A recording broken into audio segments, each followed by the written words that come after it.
So, full charge na yung ating battery mga idol. Tumigil na po yung blinking ng kanyang kulay green na indication at 100% mga idol. So, bintahin talaga mga idol kapag meron kayong battery charger kagaya nito. So, tingnan natin. Yung motor natin mga idol ay medyo low ba. So, yan. Yan mga idol 11.5.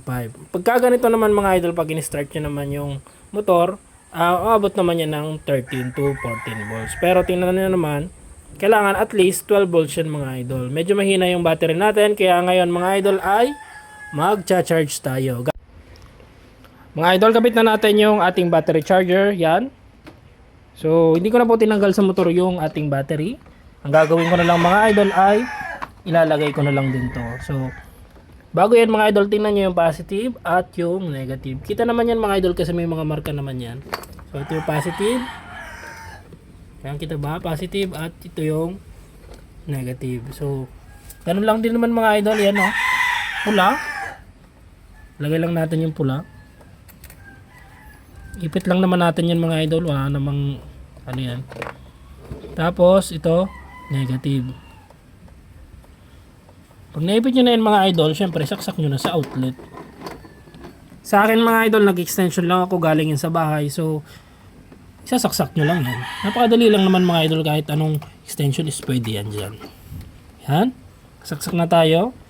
So, blinking na yung ating battery charger mga idol. Goods na goods ito gamitin para sa mga motor nyo. At kung marami kayong magtutropa, kahit isang peraso lang bilhin nyo nito is okay na okay na. So kung gusto nyo rin pwedeng pang extra pag may magpapacharge ng battery sa inyo, pwede rin mga idol, affordable yung ating battery charger.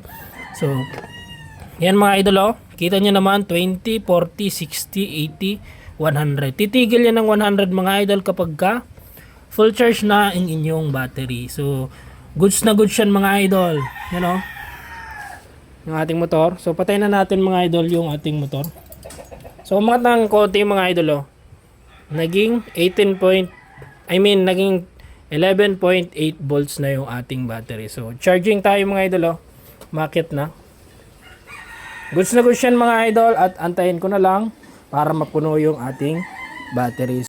Update mga idol sa ating charge na battery sa ating motor. Click yan 125. So full charge na yung ating battery mga idol Tumigil na po yung blinking ng kanyang kulay green na indication at 100% mga idol. So sana nakita nyo ng maayos mga idol Yung brand ng ating charger is Hoba. So goods na goods yan mga idol So ito po yung motor natin. Kanina mga idol nakita nyo naman yung voltage. So open natin yung ating panel gauge. I mean yung ating motor. So yan 13 volts na mga idol yung ating motor. 13.1. Hindi pa naka-start yung ating motor niyan. So nagblinking bigla yung ating charger dahil nga naggamit tayo ng charge niya dito sa ating panel. So start natin. Yan. Yan natin mga idol. Yan, di ba? Gusto na gusto mga idol tumigil na yung blinking kasi nga full charge na yung ating battery. So para mga idol, goods na goods yung ating battery charger. Kung gusto niyo yan, ilalagay ko po yung link sa description. Kitang-kita niyo naman mga idol, yung pagkakaiba ng ating panel gauge. So yan, naka-start yan mga idol, 13.7 volts. So para fair tayo mga idol, tanggalin ko. I mean, off muna. Tapos, buhayin natin. So, yan ang pinagkakaiba mga idol 13.4 volts kanina, hindi po umabot ng 12 volts yung ating display dito sa ating panel gauge ng motor natin. So yun lang mga idol. So kung gusto niyo ng battery charger mga idol, ilalagay ko na lang po yung link sa description. Thank you.